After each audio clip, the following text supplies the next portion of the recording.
out, and Souvant Rouge sharing the lead with Armadale, getting between that pair. Marsh Party a bit more than a length to Charlie Bubbles, who's wide on the outside of Whistle Up and Winning Hand. About 3 to Pimpala Sun. Monet's Cove is flat to the boards, followed by Pragmatism, Might and Power, and then Future King, followed by Alpha. Here's the Prince as they turn for home. Into the straight, Armadale, a clear-cut leader, turning the corner over Marsh Party and Souvant Rouge. Then Charlie Bubbles, Whistle Up, and where are the others? Future King is still a mile back with Monet's Cove, but Armadale is in full flight, 100 metres out, and he's got them beaten, although Alpha is starting to charge late with Might and Power. Armadale is walking. Might and Power's grabbed him with Alpha. I think Might and Power got up. I think Charlie Bubbles, Whistle Up, and where are the others? Future King is still a mile back with Monet's Cove, but Armadale is in full flight, 100 metres out, and he's got them beaten, although Alpha is starting to charge late with Might and Power. Armadale is walking. Might and Power's grabbed him with Alpha. I think Might and Power got up. I think Might and Power got up in the last... You know well. Just for him, but what a run from Alpha, and also the winner of Might and Power. They've both come back very, very good. And also the...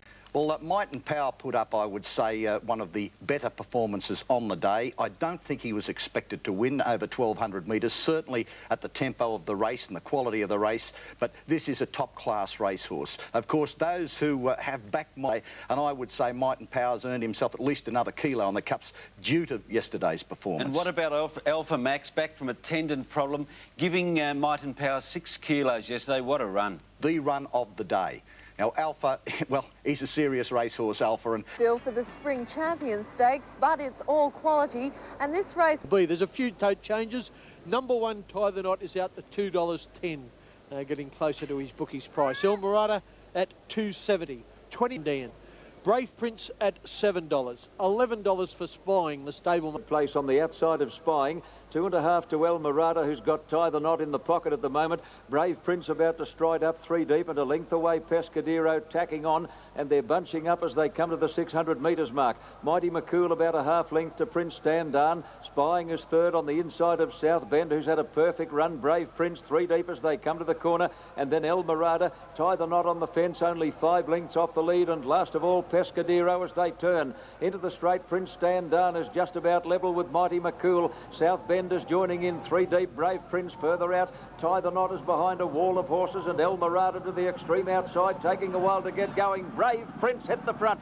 Brave Prince has raced to the lead in the Spring Champion Stakes. Tie the Knot is out after him now in the red with the white cap. Brave Prince in front. Tie the Knot knuckling down is charging. Tie the Knot is going a shade the better, and Tie the Knot got up to win the Spring Champion Stakes in a thrilling finish. Further out, Tie the Knot is behind a wall of horses, and El Mirada to the extreme outside, taking a while to get going. Brave Prince hit the front. Brave Prince has raced to the lead in the Spring Champion Stakes. Tie the Knot is out after him now in the red with the white cap. Brave Prince in front. Tie the Knot knuckling down is charging. Tie the Knot is going a shade the better, and Tie the Knot got up to win the Spring Champion Stakes in a thrilling finish. I think El Mirada will get third, just in front of Prince Standarn. He's got courage, he's got great acceleration, and he still showed a... El Mirada will get third, just in front of Prince Standarn and Spy. Yes, it was a rib-tickling finish. Tie the Knot prepared magnificently by Guy Walter. And he shifted out a horse, but Tie the Knot sprinted very, very quickly because Darren was held up. I'd put him in a pocket and he couldn't get out, and then Brave Prince shifted, and Darren had to come back, come out and come round. And he was like a good half length behind me. And you had to be a very, very good horse to do what he did and sprint quick and win, because most horses wouldn't have won. 3-year-olds are set for a showdown in tomorrow's $500,000 Caulfield Guineas. It's the best field assembled in many years, with the likes of... At $3.50, 5 to 2. 11 to 2, General Nadim. 20's Knowledge, 4.20 Umrum. $4.20 for $1 is 3 1/4 to 1 or 13 to 4. 11 to 1 Schubert, 66 Denisaria. McGrader at 14, Tauke at 15 to 2, 7.5 to 1. 1,000 now, and Denisaria works to the lead by a length to General Nadim, and the pace is faster now. 3 or 4 lengths further back in Counter third, 1.5 to Umrum, capped on his hammer. 2 lengths to Umrum, capped on his hammer. 2 lengths to Tauke with the drop on them, and then El Mirada. 3 lengths further back, Gold Guru, Schubert, and then Mustang Reg McFlirt. Over on the inside is Bradman, and the last couple here are Bonfires outside Knowledge. Heading to the 600, General Nadim finds the rail and gets a half a length in front again. From on the outside of him, Dana Saraya, and they're about 5 lengths in front of Encounter. Taking off round the outside is Tauke and Umrum struggling coming towards the turn. Gold Guru and Schubert have gone past him, and then El Mirada. But General Nadim and Dana Saraya turn 3 in front. Tauke is running on, and then came Encounter. It's the General racing clear at the early part of the straight. He set up 3 lengths on them, but he is flat to the boards. Here's Tauke and Encounter coming after him. General Nadim in front. 100 out, he's 2 lengths clear from Tauke and Encounter, who's getting out now. Encounter is after General Nadim. It's Encounter grabbing the lead, and Encounter's won it. Schubert flashed home and grabbed second. Photo third eye, the General Nadim. Gold Guru is there, and Tauke. McFlirt just behind. Plenty of speed up in front of the General, pushed up on the inside of Dana Saraya. Led at a half length, about 4 or 5 to Umrum, who scrubbed along on the outside of Encounter. 2 further back in the race, Tauke coming into it 5th. They're followed by El Mirada and further back Schubert. Encounter under plenty of pressure, and Tauke's gone past him. Umrum's gone. These 2 leaders are General Nadim now from Dana Saraya. 3 to Tauke starting to close. Then came Encounter under heavy pressure. The General's in front. General Nadim at the 300-metre mark. 2.5 in front of Tauke. Then Encounter back to the inside. General Nadim in front. Encounter behind him on the outside. Tauke. The General's a length in front. Encounter trying to get out from behind Tauke. Encounter starting to lift. Races up now to General Nadim with Schubert. And Encounter wins the Guineas. Great performance. Beats Schubert. And General Nadim third from Gold Guru out wide. Never handled it all, Simon. He just couldn't get around here. Beyond the Cox Plate, there's a possible Derby start for Encounter. General Nadim unlucky. He was taken on mid-race, and Umrum was easy. Well, into consideration too, Bruce, that Encounter was not handling the Caulfield circuit, but at the finish, he's got him well whupped. This was a tremendous Cox Plate trial. What you said about gutsy performance to come again and win. What price would have you offered coming around the home turn? Hundreds.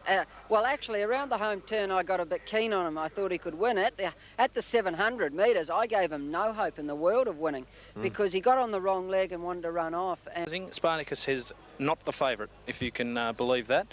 He has drifted in the market and, well, he opened up about $3. He's drifted a half point. Now, Mahogany, who got to that price, and here's a $3.50 chance, drifted a point. So he's displaced Spartacus as favourite. Jockeys are beginning to steer away from the inside section. Now, it hit defeating Paint, but... Mahogany on the inside, bounce with them. Hall took hold after the start. Away quickly, Spartacus with on the outside of him now, Be Discreet. Coming down the side, and the leader here is Spartacus, well off the fence, about a half in front of Be Discreet. 2 lengths further back, Can Grande, and then staging Red Hope. Accomplice over on the inside, and last of all is Mahogany. The leader is Spartacus up to the turn. He's about 5 away from the fence. Be Discreet outside him. Accomplice is starting to rail up. A length further back, Can Grande. Mahogany behind, staging, followed by Red Hope. He's under pressure, Spartacus, now as they run to the 300-metre mark. Be Discreet is sticking with him. Spartacus and Be Discreet. Spartacus a neck in front of Be Discreet. Here comes Mahogany. Mahogany starting to fly down the outside. He's done it again, Mahogany. Over the top of them he goes, and Mahogany wins 2 lengths in the run home to Spartacus or Be Discreet. Then staging further back, Can Grande, Accomplice. Side stakes, and the best sprint field assembled this spring was blown away by an old marvel. Spartacus being pressed now at the 200 by Be Discreet, then Accomplice over on the inside, and now Mahogany. Here comes Mahogany storming down the outside to grab Spartacus and then Be Discreet, but Mahogany sprints right away. What a great horse he is, 2.5 lengths on the post. Mahogany at 7, racing as well as he ever has, a winner of $3.6 million in 19 races. He continues to thrill his trainer. To see him come back and blow horses like Spartacus away, you know, great horse, great horse. If he was a bit younger, I'd take him overseas. I just think he's the best sprinter I've ever had. And there was enormous thrill. This horse is 7-year-old. He's won 19 races now. He is an out-and-out champion. And people haven't called him that. Probably some people haven't called him that in his life, but he is an out-and-out champion to be doing that at his age. Well, I think he's had 5 runs at 1,000 metres now for 4 wins. I think once he was beaten, there were excuses. So he's probably the best 1,000-metre horse I've ever had. And he's won 2 derbies. He fair dinkum defies logic, Mahogany. Absolute champion. Amazing. He travelled in that race. In Darwin and Colin Tidy in Sydney. They're both anxious to lay Marble Halls. They say he will have to draw an inside alley. OK. Outside of him, I like Might and Power. I think his run in the Epsom was very, very good. It was no doubt the best run in the Epsom. Might and Power stepping up from 1600 to the 2400, but I know that's not worrying. Number 5, Istedad, is now out to 6 to 1. It's out to down to the favourite, number 11, Marble Halls, who's now showing $4.30 odds. And die. If you're riding in this race, what do you think the tactics? And they're up. Marble Halls began quickly with Istedad, always aloof. On the inside now, away quickly, Magic of Sydney, Might and Power prominent, Dayra Bay, Sweet Delight are coming across fast in the early part as they charge down to the post now, and Dayra Bay, ridden for speed, has gone up on the outside to head Might and Power. Magic keep on the sly and then two to the last of all. Might and Power trying to lead all the way in the Caulfield Cup, takes the field to the 1,000 metre mark, a length in front of Dayra Bay, a length to Iron Horse, Magic of Sydney, followed by Sweet Delight, a length and a half to Marble Halls, and then came Always Aloof, 1.5 further back, Cattle at Opening. They're followed by Our Sumo around Istedad, 2 lengths to Magnet Bay, Bonsai Pipeline, Ebony Grove taken out wide. 1.5 further back as Markham over on the inside as Dorema starts to run on the outside.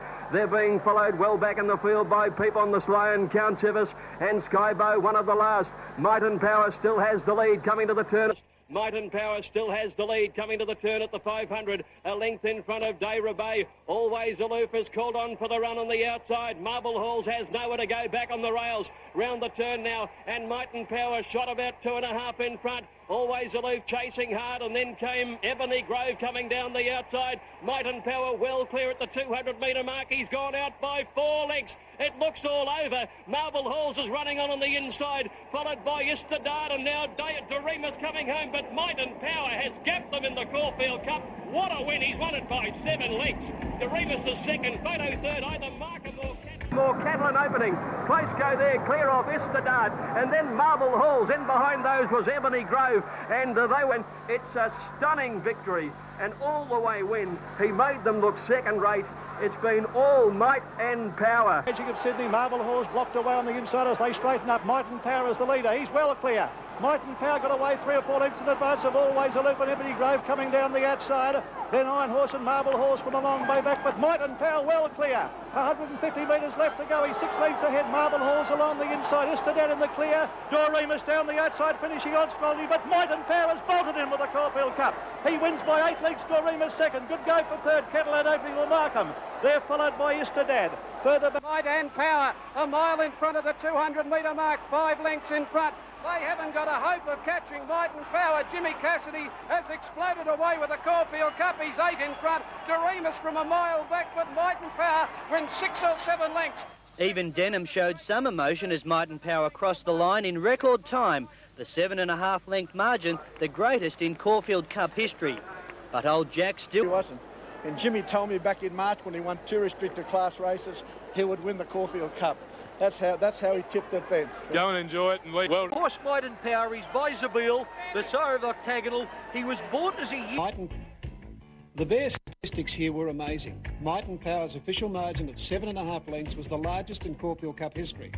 His time of 2:26.28 shaved 0.3 of a second off the course record, and his final sectionals would have done a top sprinter proud. His last 800 in 46.28 and his last 400 metres in 22.99 metres. Probably the greatest Caulfield Cup ever run if you look at it on face value. Mark Dora. I remember after the Olympics last year, Roger Black, who finished second, and Michael Johnson said, he makes us look like ordinary runners, and we're not ordinary runners. Yesterday, Might and Power made them look like hacks. Doremus is no hack.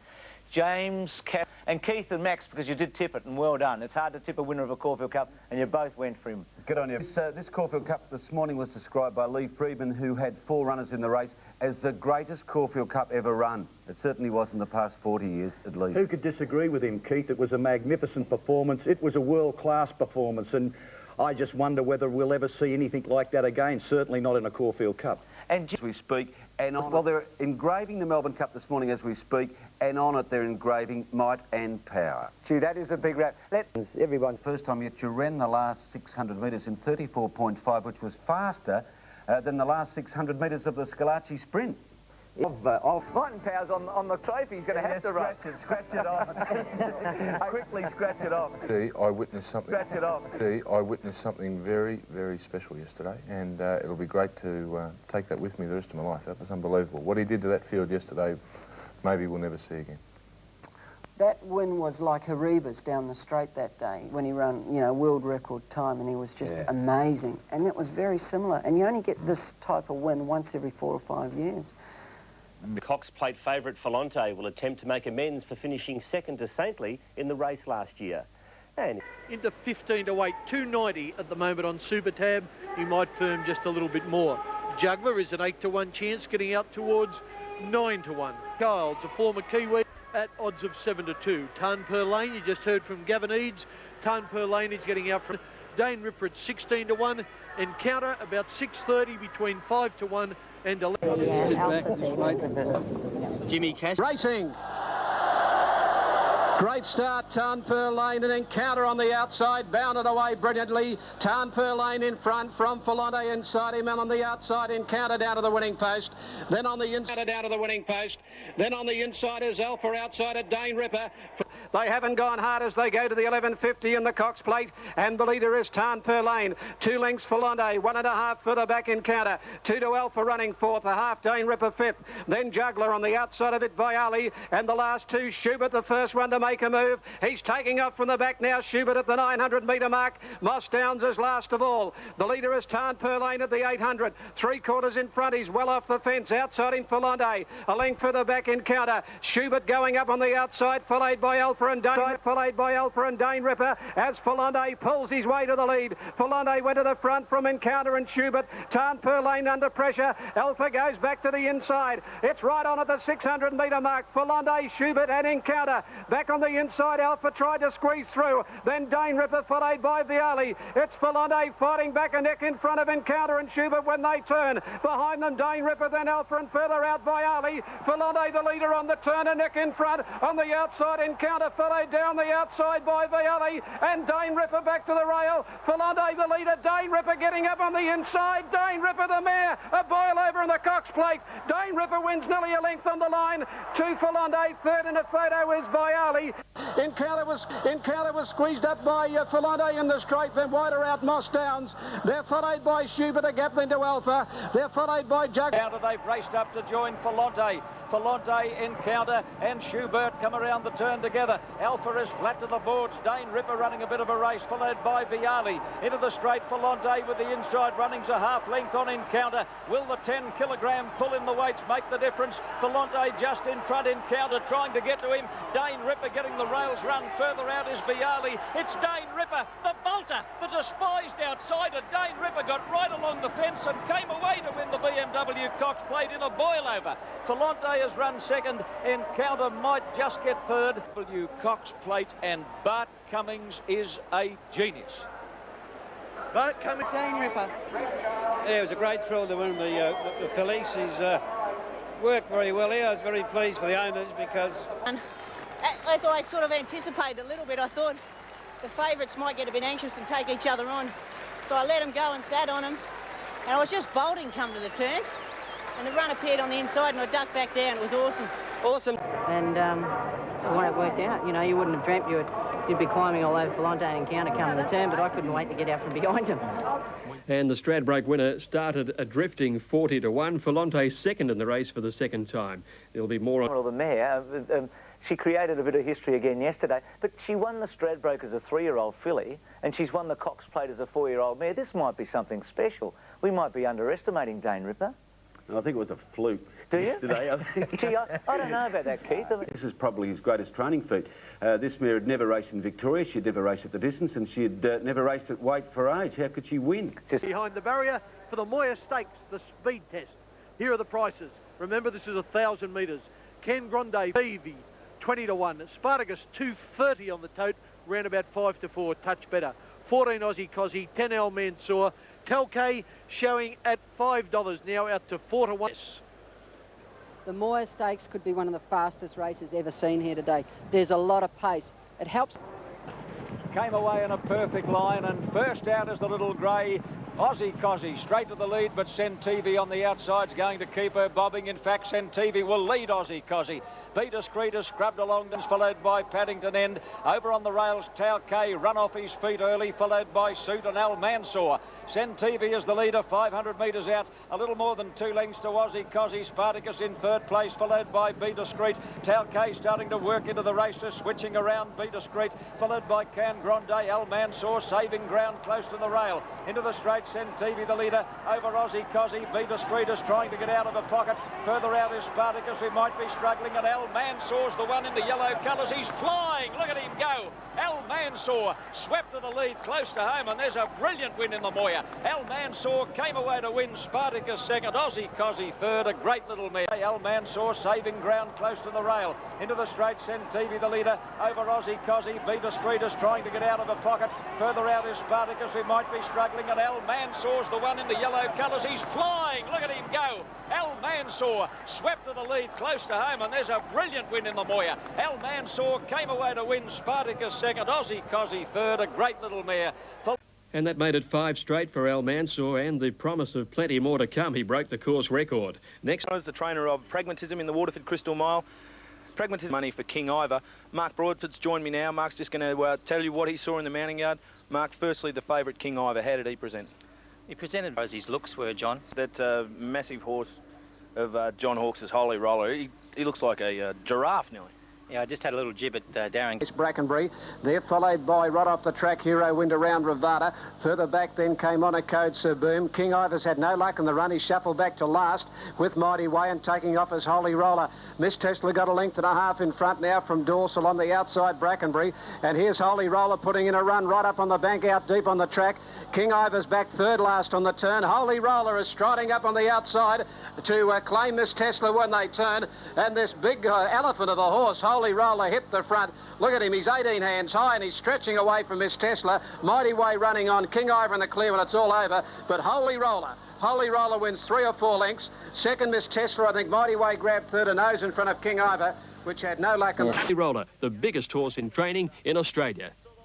Holy Roller with giant bounds claims her and takes the lead. It's Holy Roller dashing to the front now from Miss Tesla, and then Brackenbury Mighty Way out wide. But Holy Roller, the big giant, is streaking away with it, and Holy Roller's won it by about 4 lengths on the post. Photo the Miners. Yes, a big win to the big fella. It was only the second winner in 2 months for Darren Gauci, who has been suspended. It weighs about 700 kilograms, and a normal horse is about 500. It's incredible, isn't it? And he's that big, though, isn't he? Everyone in the mounting yard was talking about him. He's just enormous.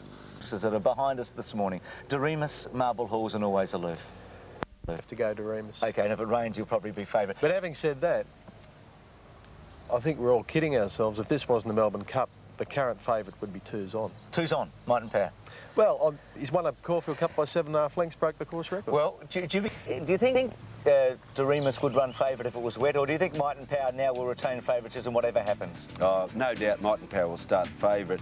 The only threat to him would... I think the freak aspects of that run was how often do you get a front runner that can run a faster last furlong over a distance like 2,400 metres than any other horse in the race, particularly those like Doremus that were doing it early, easy early. They never came home as quick as this horse. He is a freak. If he reproduces that form on Tuesday, he will win the Melbourne Cup and win it. Well, Peter, I'm sticking with going with Lee Freedman with one of his horses in this race. Number 11, Always Aloof, from number 3, Might and Power, and number 2, Doremus. And my selection is number 2, Doremus, to create a little bit of history, to beat number 3, Might and Power, and 8, Ebony Grove, and my outsider is number 9, A Race. It's all about it, Tim Gossage. Some bookmakers simply won't be able to stand up after this race if Might and Power wins the Melbourne Cup. One of Australia's richest men has absolutely offloaded on Might and Power. Some bookmakers...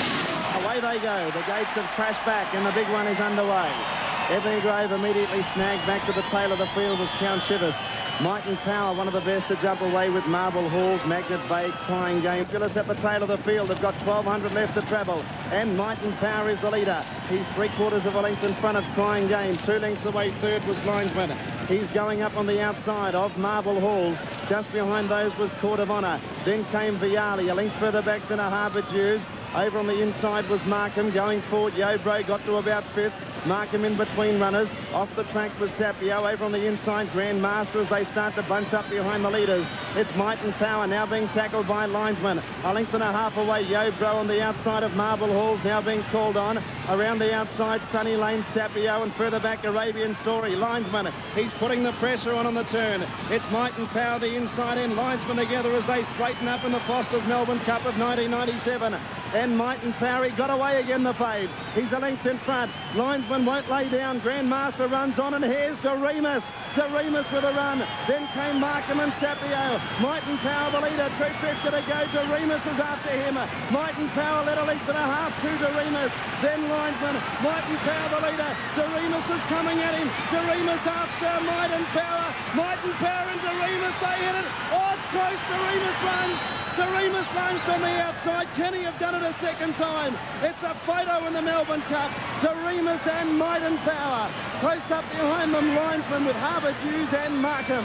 Then Arabian Pipeline, Crying Game, Count Chivas and Alpha. I don't know, Dan. I thought Might and Power might have just stuck. And he's hung on. Might and Power's won it. Number. Join Might and Power. The brothers Cassidy turn around the bend together. Linesman under the whip and Might and Power. They lead from Yobro, third entering the straight. Grand Master's coming home along the inside from Sapio. Here comes DeRemus with a run. Arabian Story is next, and then Viali. Might and Power shook off Linesman though. At the 300 he raced out by 2 lengths with DeRemus challenging. Ebony Groves getting a rails run, followed by Grand Master and Markham. Might and Power the leader inside the 200. 2 lengths in front of Linesman, and then DeRemus on the outside. Might and Power the leader. DeRemus trying hardest, coming at him. Might and Power and DeRemus. DeRemus getting to Might and Power. They hit the line. Photo. Oh, nothing between them. DeRemus or Might and Power in a close go. Photo third, either Markham or Harbour Dews is there. Our back behind those Linesmen. Greg Hall has thrown the whip in the air. He thinks he's won. Before by a nose from DeRemus. Oh, Greg Hall will be the most shattered man on the course. He thought he'd won. He was wielding the whip. And Power, Jim Cassidy. He's lasted by a nose from DeRemus. He's become the 10th horse to win the Caulfield Melbourne Cup double. Fantastic. This horse is a champion. He is an out-and-out champion. And Jimmy, like you were taking... Basically, you have a horse like this again. Nick, when they went past the line... He's a champion. When they went past the line, Nick, did you think you'd won? No, I wasn't sure. I wasn't sure. My son's standing out first with one. Here quickly, what are the emotions after that? I'm pretty down. I thought he'd got there. I thought he got there right on the line. But take nothing away from the winner. It was a magnificent... I think there were 2 great, outstanding horses for the finish out. Did you think he'd won, Lee? I thought he'd won. And when Greg sprang up after the line, he's usually pretty good in the finish. I thought he got there. Hard luck. A second Cup win for Jimmy Cassidy. He's done it both ways, from last on Kiwi in 83, and he led all the way on the 7-2 favourite today. And for those in the... First of all, what sort of result for the bookmakers, Might and Power in the Melbourne Cup? Absolutely horrific, Peter. I was speaking to one bookmaker. I said, are you on the canvas? He said, no, worse than that. I've gone through it. He said he's absolutely been cleaned up, even when the horses... The horse was a very good horse. You won't call him a champion yet. Will you call him a champion now? He's a champion, Roy. In and out, champion. He's every bit of the word. I'll give you the mail. Horses that can do what he done. I've ridden some smart horses in my short time. But for a horse to be able to do what he's done is just remarkable. And you can even go back to his defeat in the Epsom. He is an out-and-out champion, don't worry about that. You reckon? Usually when they think it, he usually has, but anyway, not to be. He didn't bob his head at the right time. What can you say? In racing, you've got to handle it. Defeat, it's part of the game. You ever seen a jockey more emotional? Never. Well, I can understand why. It's probably his last ride in the racing. Thought he had it after he crossed the line. Because I think he's had a pretty emotional week with his baby, and I think it all should change on me. Just can't believe it. You just thought you'd got there. I mean, you've led. Just looking at the replay, you'd got there. I mean, you've led. Just looking at the replay, you've led before the line and after the line, basically. I've never seen a better cup. Keith's seen a few more than me, and welcome, and you too, Max. Seen a better one, guys? Oh, no, I haven't, Bruce, and we haven't seen 2 such magnificent performances as Might and Power and Jim Cassidy put up. Firstly, the Caulfield Cup, which was Tulloch-like, and then finally, on Tuesday, that magnificent all-the-way win. There's something that I don't think we'll ever see equalled again. Fealty. The Caulfield Melbourne Cup's double, and only 4, like De Remus, had won 2. So the 2 great horses were fighting it out, and in the end it was Might & Power who carried the highest Caulfield Cup penalty ever to win the Melbourne Cup. And the other point is too, how many have led all the way and won, and the others, like Lord Fury, haven't had 8 stone, haven't had 51 on their back. This horse had 56. That's what made it so great. Yeah, he had a half more than Saintly. Great. Yeah, he had a half more than Saintly, and the trend now for Melbourne Cup horses are they've got to be top-class weight for age horses to win. Look, not been fit and is the Angus Armanasco Stakes over 1,600 metres, and the favourite was the Freeman-trained Kensington Palace. Starter hits the button, they're off and racing. Kensington Palace was one of the first out. Greeting began quickly in 600, 3/4 on Greeting. On air on the outside, 1 away in the field then. Came Spot of Magic on the inside from Kensington Palace within 3 of the leader. Champagne behind her, ridden along to make some ground on the outside, and they've got away on the rest of the field. Headed by Gliding Light now round the bend. Room for Kensington Palace to come through, and she's after the leader, Snow Beauty. Snow Beauty led Greeting in Kensington Palace. Wider out on air. Champagne, the widest runner, is unwinding. Kensington Palace hit the lead. Kensington Palace drew a neck in front, but Champagne is coming hard on the outside. It's Kensington Palace and Champagne, the 2 great fillies. Kensington Palace and Champagne. Champagne, Kensington Palace. Oh, Champagne or Kensington Palace. This is very close. But Champagne, the widest runner, is unwinding. Kensington Palace hit the lead. Kensington Palace drew a neck in front, but Champagne is coming hard on the outside. It's Kensington Palace and Champagne, the 2 great fillies. Kensington Palace and Champagne. Champagne, Kensington Palace. Oh, Champagne or Kensington Palace. This is very close between the pair. 3 in front of Greeting, who grabbed 3rd from Snow Beauty. Palace. Champagne got the nod, and a big payday for Greg Childs, winning both $500,000 races today. Final. I think this mare, filly won everything. Yeah, I think this filly could be as good. It was a superb, longer the better, and Greg, it'd be interesting to see when Tycoon Lil comes over, because she's got the. They rate her and Foxwood better than Champagne. Yeah. So how good are New Zealand? They're turning the tables, aren't they? It's Bonner. $7.50, always aloof, and a bit of a tip here on track. Delinquent 14, Marble Halls $4.40, well in contention. $14 for Rustical, the favourite, is the Cox Plate winner, Dane Ripper at $2.90, and Second Coming is shown. Way at the moment, 2 further back, Court of Honour. Dane Ripper is following, always aloof, 2 lengths to Marble Halls, a half further back, Batavian. 1.5 further back in the race, Rustic Dream. Then he's Regal, and the last pair are De Remus, who's gone up on the outside of Delinquent. Coming to the 600-metre mark, and it's on the inside, Second Coming. Just being ridden along a little now, as always, aloof second. Court of Honour bottled up, Dane on the outside. Dane Ripper went up 4th when they come to the bend. At the 500-metre mark, Second Coming in front. Always aloof is under pressure, and further out, Dane Ripper, who's been tailed home by Marble Halls. Court of Honour held up, 2 to Batavian, further back, Rustic Dream, Delinquent, and De Remus. Dane Ripper going well, goes up to Second Coming at the 300-metre mark. Now King lets her down. She draws a half, now a length in front. Over Second Coming. Oh, look at her sprint now for Bart. Oh, away she goes, Dane Ripper. She put 3 on Marble Halls. And running on is Delinquent. It's all over, though. Dane Ripper, Bart's got his 13th Australian Cup. Dane Ripper canters home by 4 lengths. Delinquent second, ahead away. 3rd is Marble Halls. Comes Dane Ripper now. Dane Ripper has raced up on the outside at the 250-metre mark to challenge for the lead. She pours the pressure on Dane Ripper and raced 2 in front. From always aloof, Marble Halls. Here's Delinquent on the outside, but it's all Dane Ripper. Bart Cummings and Stephen King, 5 in front, and Dane Ripper bolts in the Australian Cup. Delinquent got second, another Cummings, Quinella. Marble Halls 3rd. Winner, a sweet victory for Stephen King, who missed partnering Let's Elope to her Australian Cup win due to suspension. I've been a bit frustrated in that race. Last year I got pipped by Octagonal. And Bart will try to keep on winning up in Sydney, where Dane Ripper's headed for the weight for age races. You know, we saw a very special mare. It was shades of Let's Elope, I thought, didn't you? In fact, with Shiver's Revenge running second to Let's Elope and Delinquent running second here, they're probably similar horses too. But Keith, this was breathtaking. This is a very soft win. She's very good.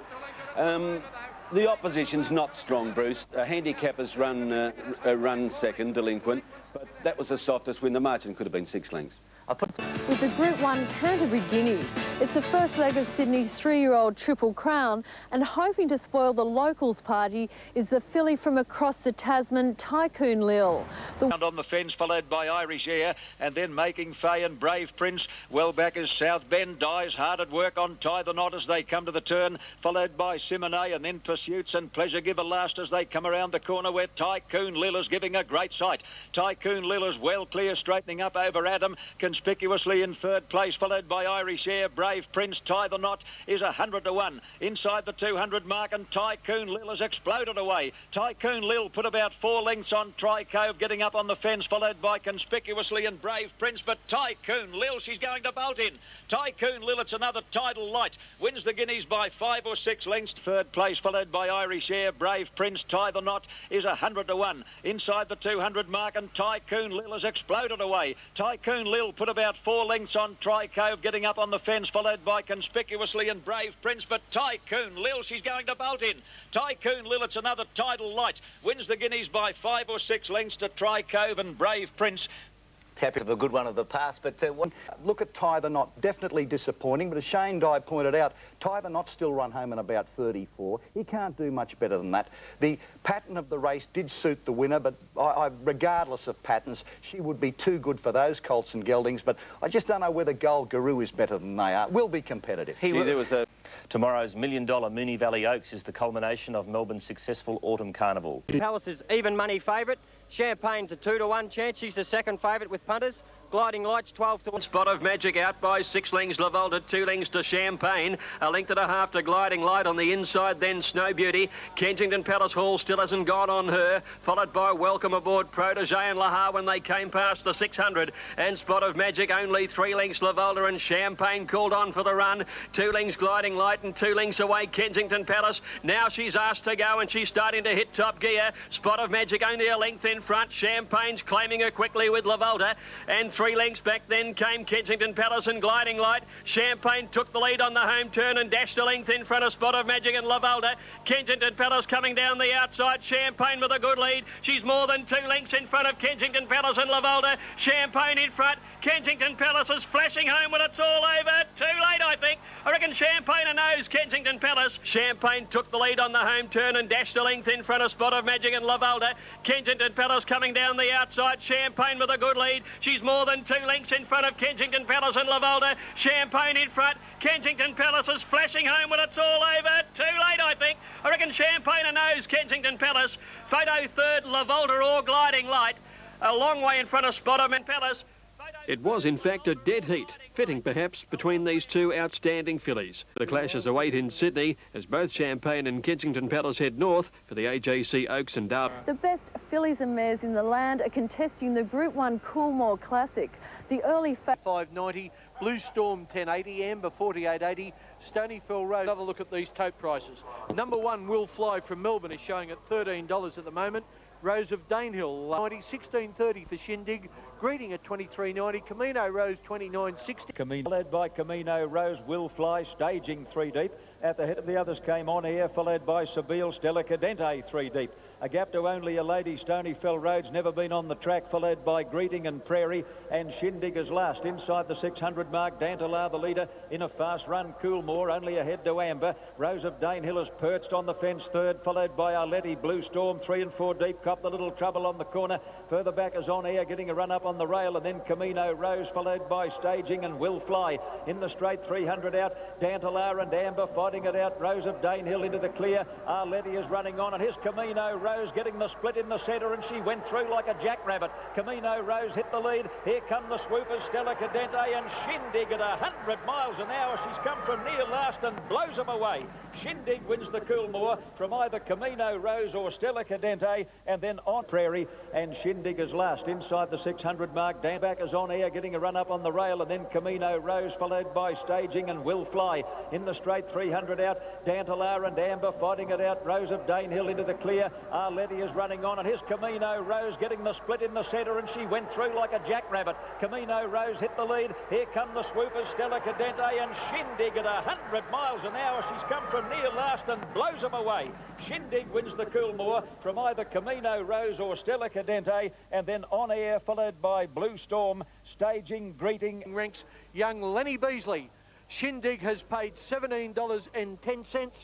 450 has paid $2.90. Attention is on the showdown between Dane Ripper and Might and Power. It's their first clash since the St George Stakes 3 weeks ago. George, Dane Ripper draws away. In front of Intergaze, who wants to race early. Craig Carmody trying to steady him up at the girth of Might and Power. Gold Guru drops onto the fence third, followed by Court of Honour. Goes Might and Power. winner of the Caulfield and Melbourne Cups last year. He is a dashing front runner. Might and Power at the 1400 mark goes out to lead by 5 lengths to Moss Downs on the outside of Intergaze. 3 to Gold Guru on the inside of Court of Honour. Downs on the outside of Intergaze as Cassidy slows up and stacks them up behind him.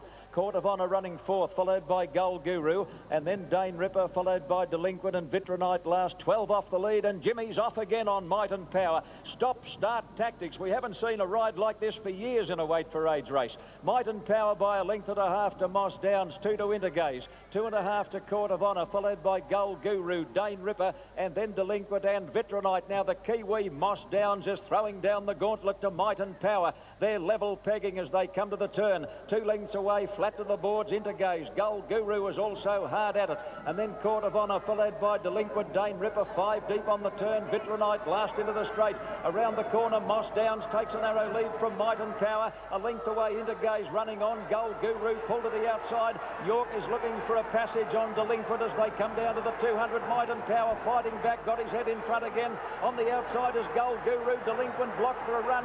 Vitronite is getting up near the fence. Gold Guru hits the lead. Might and Power coming again. Gold Guru too good though, and Gold Guru coming away on the line beat Might and Power. Jimmy Cassidy's daring tactics almost paid off. Vitronite will be 3rd, Delinquent 4th. Didn't have a lot of luck in the straight, followed by Moss Downs, then Dane Ripper from Court of Honour. At Rosehill yesterday. Yes, well, Jim Cassidy received yet another stretch. It's been quite a week for Jim Cassidy.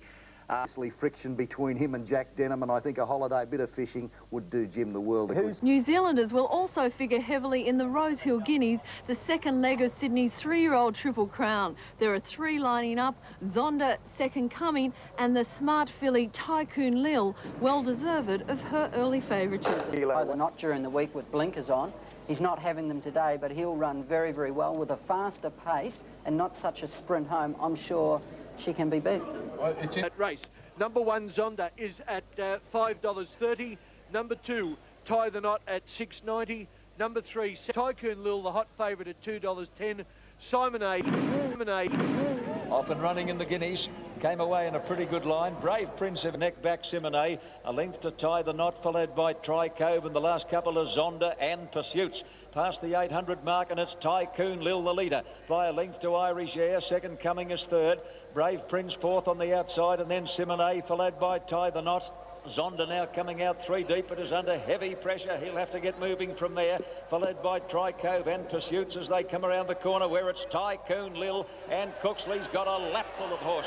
Tycoon Lil shot away, turning for home. Put about 4 lengths on Irish Air, followed by Simone, Brave Prince. Tie the Knot on the extreme outside is starting to run on well, but Tycoon Lil is a mile in front past the 200, led by about 4 lengths on Tie the Knot, getting to second, and Simone running a mighty race. Tycoon Lil is feeling the pinch. Here's Tie the Knot. He's got the filly. Tie the Knot swoops on Tycoon Lil. Oh, Tycoon Lil kicked again. The filly's come again right on the line, and gee, right in the last stride, there's nothing in it. Tie the Knot and Tycoon Lil shot away, turning for home. Put about 4 lengths on Irish Air, followed by Simone, Brave Prince. Tie the Knot on the extreme outside is starting to run on well, but Tycoon Lil is a mile in front past the 200, led by about 4 lengths on Tie the Knot, getting to second, and Simone running a mighty race. Tycoon Lil is feeling the pinch. Here's Tie the Knot. He's got the filly. Tie the Knot swoops on Tycoon Lil. Oh, Tycoon Lil kicked again. The filly's come again right on the line, and gee, right in the last stride, there's nothing in it.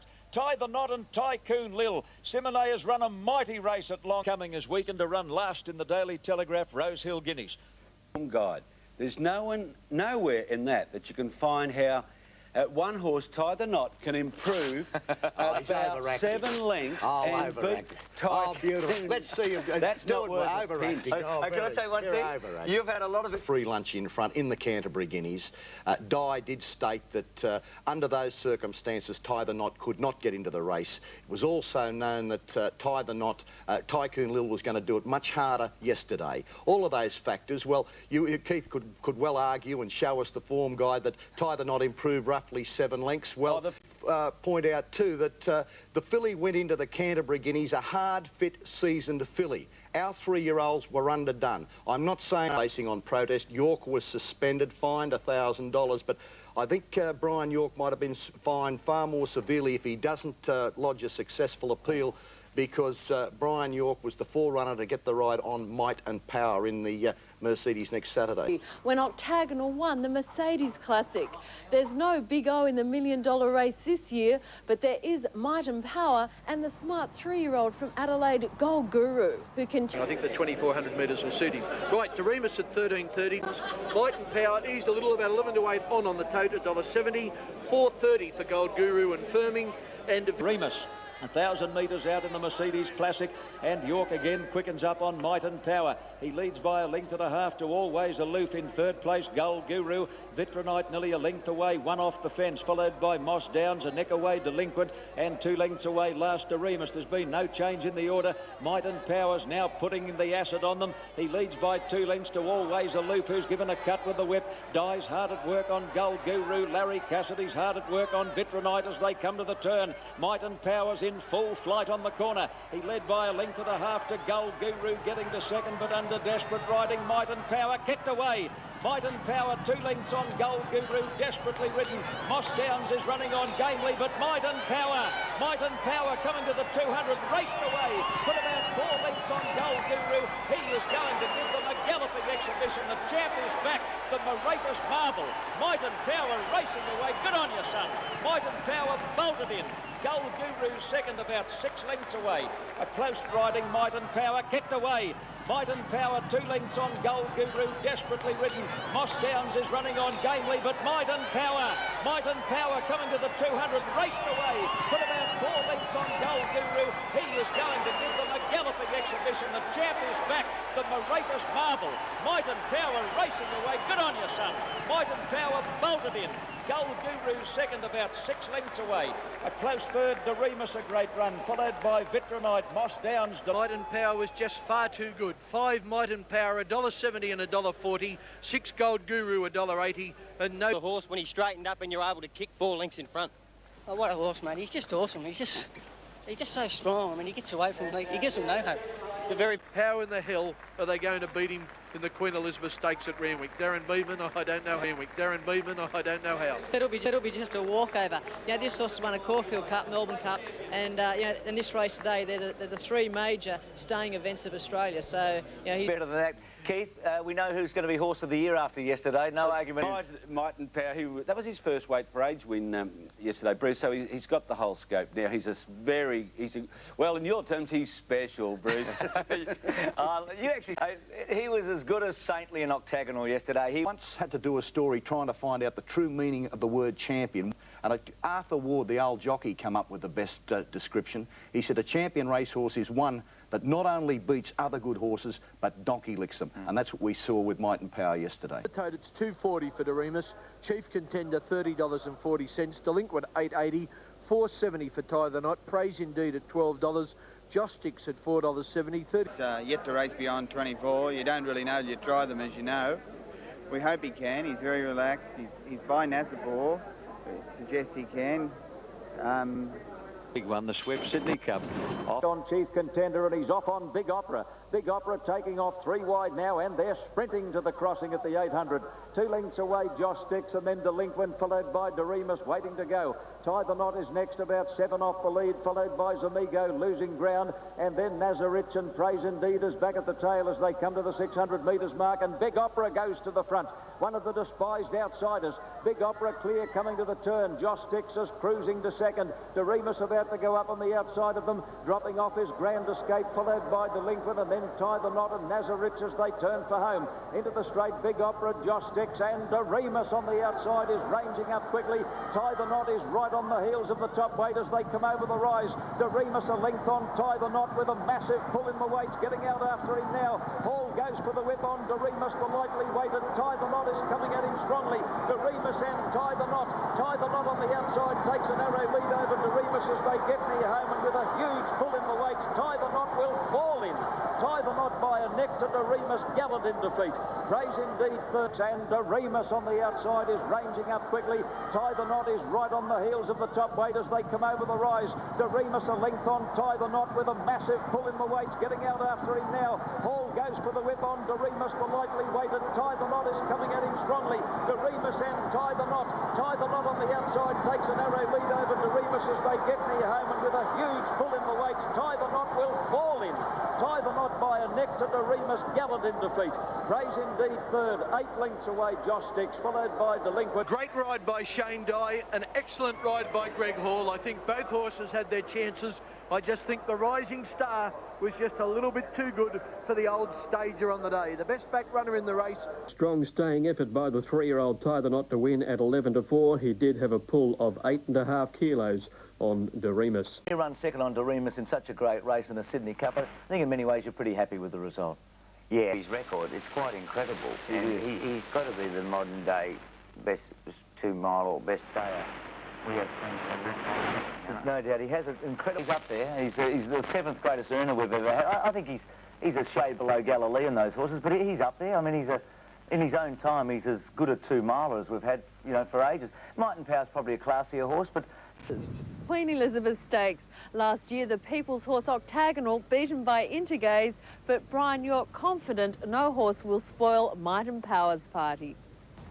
No, I don't think so. You know, he's going to race well. I'd like to see him on a dry track, but he's won in the heavy too, so... Number 1, Catlan opening at $8.70, $2.90 for Juggler, been well for Denamora. Might and Power, a shade of odds on, $1.80 for $1 investment. Intergaze, long odds today, $27.40, and Champagne is actually third favourite on the tote at $7.60. Running in the Queen Elizabeth Stakes, and Might and Power has been bustled out of the gate by Brian York, but he's not going to get the lead too easily. Juggler striding up on the outside, and Champagne is hunting up on the fence, and we've got a line of 3 early. Might and Power wants to over-race a bit now in the run to the first corner, led by about 3/4 to Juggler.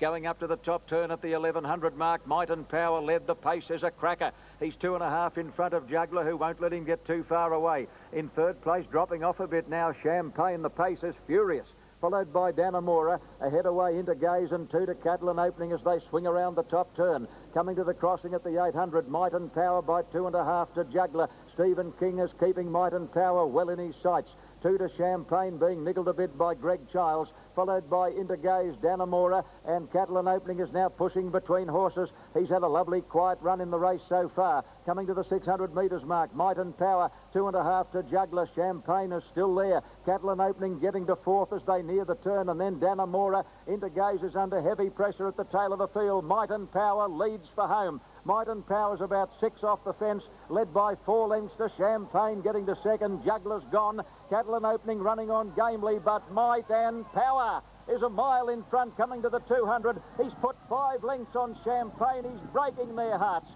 In third place, Catalan opening, Juggler really struggling. But ladies and gentlemen, here he is, the new star of the Australian turf. Might and Power making them look like second raters down to the line, 9 lengths, I'd say.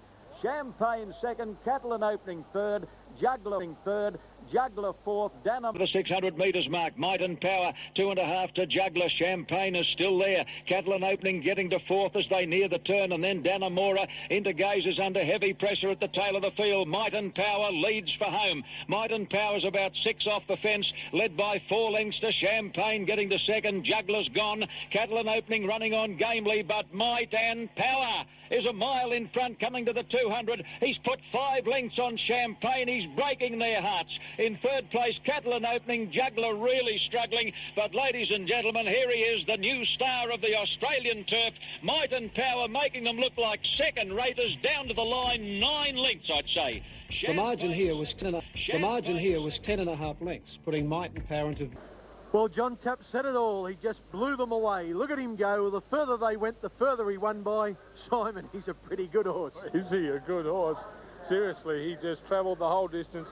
Look, to keep up what he's done from start to finish is just awesome. That wasn't an ordinary field. He made him look ordinary. $1.80 and $1.30.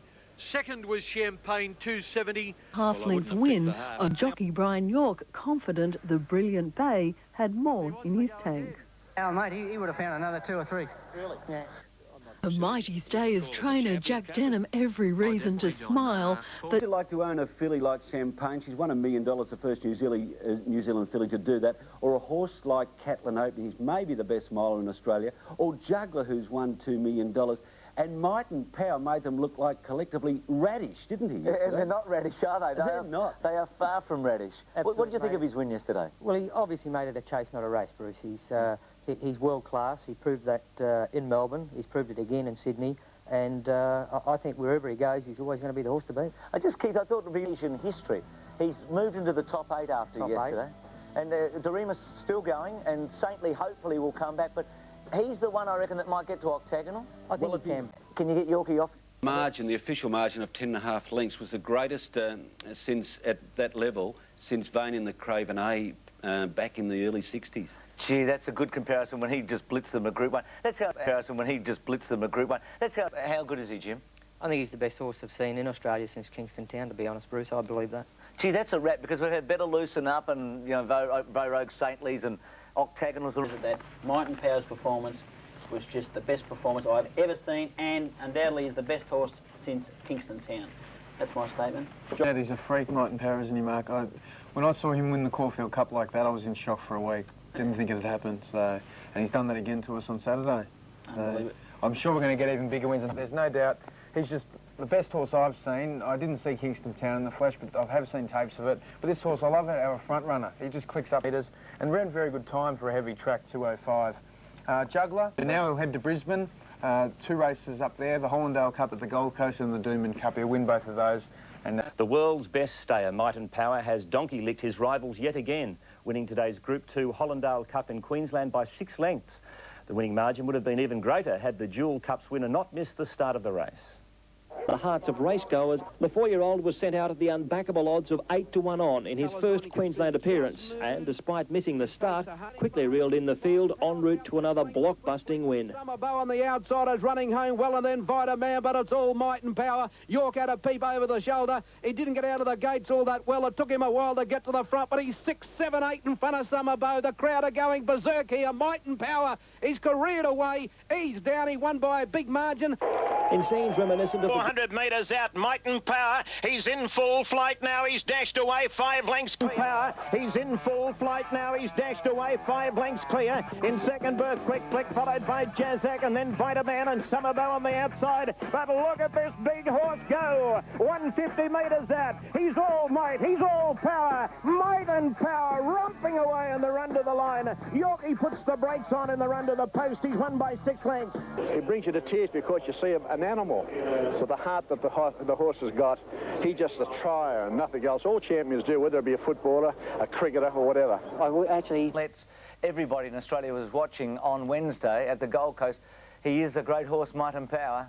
Yes, he is, Bruce, and I just hope that he goes for the Japan Cup, and I really think he's been rated the top handicapper in the world, and I think he'll really show them if he goes over there why he's rated the best stayer in the world. Everybody in Australia was watching on Wednesday at the Gold Coast. He is a great horse, Might and Power. Yes, he is, Bruce, and I just hope that he goes for the Japan Cup, and I really think he's been rated the top handicapper in the world, and I think he'll really show them if he goes over there why he's rated the best stayer in the world.